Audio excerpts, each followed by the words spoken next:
วันนี้ผมจะกินอันนี้ Five Star Chicken มีไก่ย่าง5 ดาว มีข้าวเหนียว มีน้ำจิ้มผมชอบอร่อยข้าวเหนียวกับน้ำจิ้มperfecto สั่นเลยมาแล้วครับ Five Star no lama oh they didn't cut for us but it's fine wow looks so good อันนี้ผมชอบมากไก่อร่อยมาก juicy แต่ว่าวันนี้ไม่ค่อยลอง have to วอร์มก่อนนะมีน้ำจิ้มด้วยปลาอร่อยมากกินกับข้าวเหนียวข้าวเหนียวกินเนื้ออ้วงร้องมีอันนี้ด้วยอันนี้อะไรอันนี้อร่อย KFC อันนี้อร่อยแต่ว่าผมไม่กินสกินผมไม่กินหนังอ้วง I will try this one too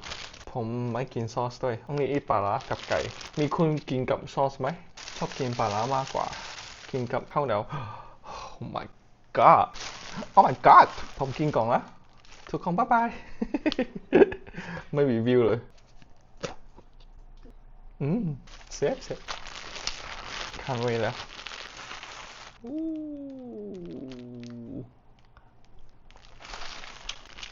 ว้าใหญ่มากเหมือนหน้าผมเลย normally they ตักนะ maybe I didn't tell them but it's okay because เทคแบบนี้กินก็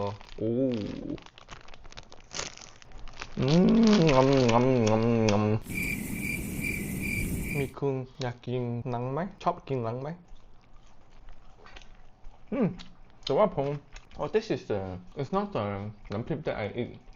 อันนี้ปลาร้าผมชอบกินแต่แดงแต่หวานกว่าน้ำพริกตาแดงผมชอบกินน้ำพริกตาแดงแต่อันนี้ก็อร่อย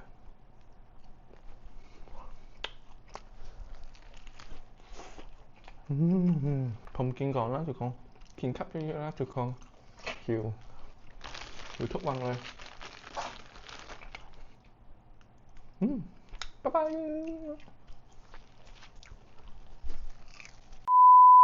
สั่งอาหารออนไลน์ผมให้เป็กครั้งแรกผมอ้วงลองแล้วผมต้องไปลองแล้วบ๊ายบายทุกคนบ๊ายบายเป็กคะแนนตึ้ง